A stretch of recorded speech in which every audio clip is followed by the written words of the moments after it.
August 216 BCE. The plains of Cannae, southern Italy. Picture this. You're standing in the front rank of the largest army Rome has ever assembled.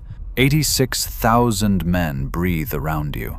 The sun is barely up, and already it's in your eyes. Dust fills your throat. The river is on your right. Across the plain waits a man with barely half your numbers. Hannibal, cut off from home. No reinforcements, no road back over the Alps, a river at his back, and nowhere to run. Everything tells you that you cannot lose. The ground is flat. Your line is deeper than any Roman line in history. All you have to do is walk forward and push. So you push, and the enemy center gives way. It bends, it folds, it retreats before you. You can feel the victory. You press harder into the gap. But Hannibal needs more than to beat you. He needs to destroy you, every last man, on the one kind of ground that should make that impossible. Leading you, the consul Varro, the man who chose this fight. By every rule of ancient warfare, this should be over before it begins. Now watch what happens. By the end of this video, you'll understand exactly how the man who should have lost fought the single most studied battle in the history of war, and why, by sunset, the largest army Rome ever fielded had ceased to exist. To understand Cannae, you have to understand what Rome had already survived. For 2 years, one man had been tearing the Republic apart from the inside. In 218 BCE, Hannibal Barca did the impossible. He marched an army out of Spain, through southern Gaul, and over the Alps in winter, losing thousands of men and nearly all his war elephants to the cold and the mountain tribes. He arrived in Italy with a battered, freezing army, and then he started winning. At the Trebia, he lured a Roman army across an icy river at dawn and crushed it. At Lake Trasimene, he hid his entire army in the morning fog and ambushed a Roman column on the march, killing 15,000 men in a few hours. One of the worst ambushes in military history. Rome was reeling. 2 armies gone in less than a year, and Hannibal was still loose in Italy, marching where he pleased. So Rome turned to a different kind of leader, Quintus Fabius Maximus. Dictator, a cautious, patient man who understood one thing the others had missed, that Hannibal could not be beaten in a pitched battle, not yet. So Fabius refused to give him one. He shadowed Hannibal, harassed his foragers, burned the land ahead of him, never committed, never engaged. It worked, but Rome hated it. They called him the delayer, a coward. Romans wanted blood. They wanted a knockout, and when Fabius's term ended, they got their wish. Rome elected 2 new consuls, Lucius Aemilius Paullus, experienced, cautious, and Gaius Terentius Varro, aggressive, ambitious, certain that the only way to deal with Hannibal was to crush him with sheer mass. So Rome built the biggest army in its history, 8 legions, around 86,000 men. Nearly double Hannibal's force. Hannibal made his move. He seized the Roman supply depot at Cannae. Now, Rome had no choice. They had to come to him. And the ground he chose was flat, open, treeless, perfect, on paper, for Rome's huge infantry mass to simply march forward and overwhelm. But here's the thing about a battlefield built for numbers. If your enemy is smarter than you, your numbers stop being a weapon. They become a cage. Rome's greatest strength, that enormous army, was about to become a trap they could not escape. The Roman army arrives near the Aufidus and makes camp, 86,000 men. And immediately, the 2 consuls disagree. Because of an old law, the 2 men must alternate command, 1 day each, and on this day, the cautious one holds it. Inside the command tent, the argument begins. "We outnumber him 2 to 1, Varro says. "We have never been stronger." Why do we crawl when we could crush him? Paullus doesn't move, because the ground is open, and his cavalry is better than ours. On flat land, horse decides everything. Here, we fight his battle, not ours. Then we fight it, and we win it.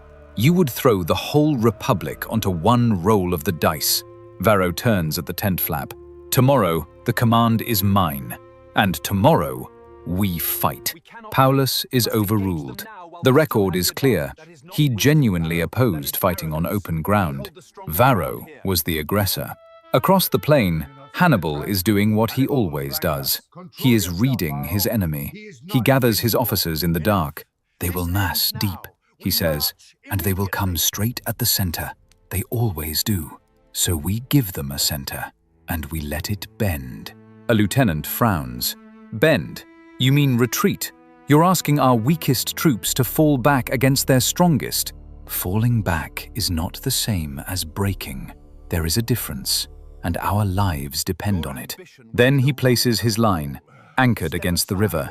An officer questions it. Why pin us against the Aufidus? We'll have no room. And neither will they. With the river there, their numbers can't wrap around us. Their size becomes useless to them. Then the third piece.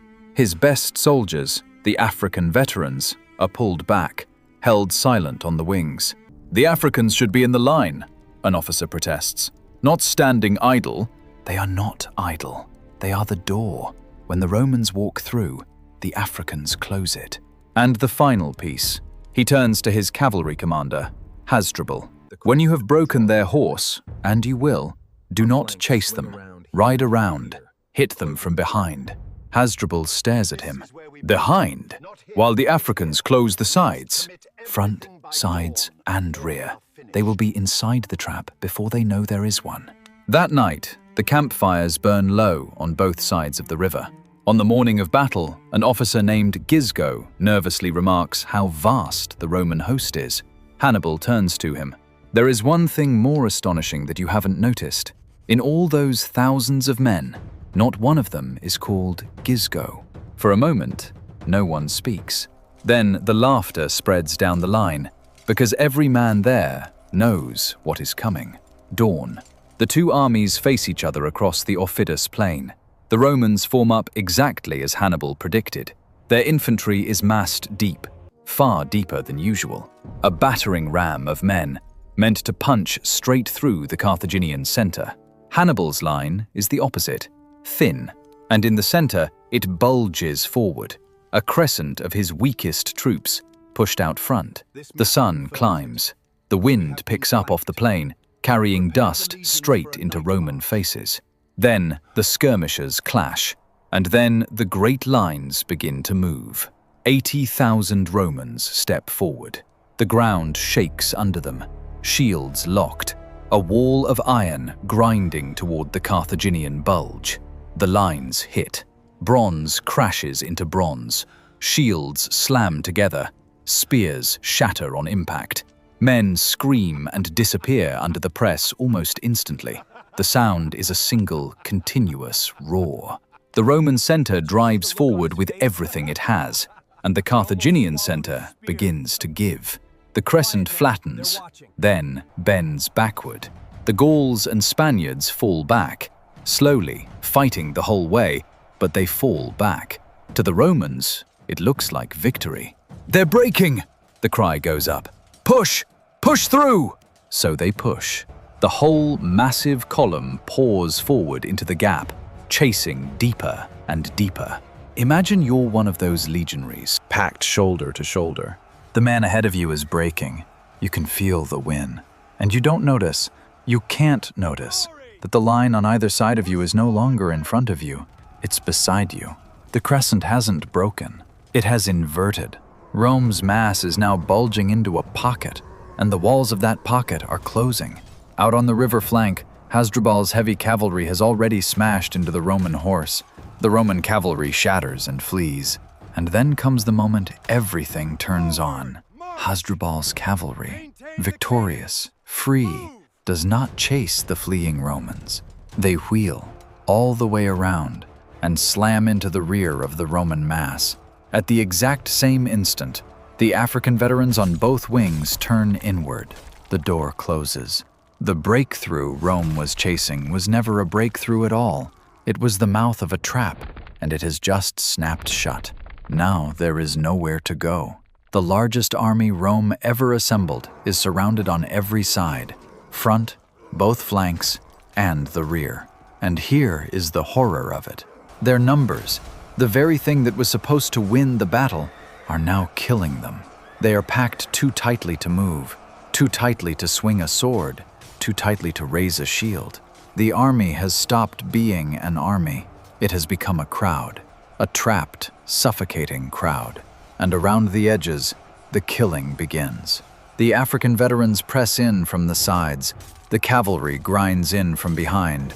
The ring tightens, step by step, inward, always inward.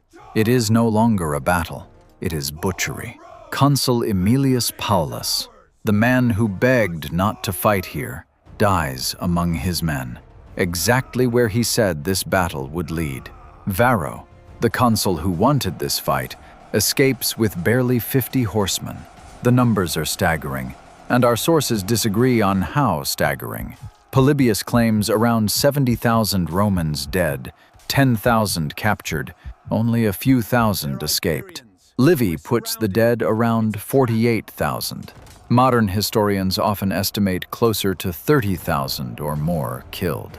But even the most conservative number is a catastrophe almost beyond comprehension. Among the dead, one consul, both consular quaestors, 29 military tribunes, and around 80 men of senatorial rank. Carthaginian losses, around 5,700.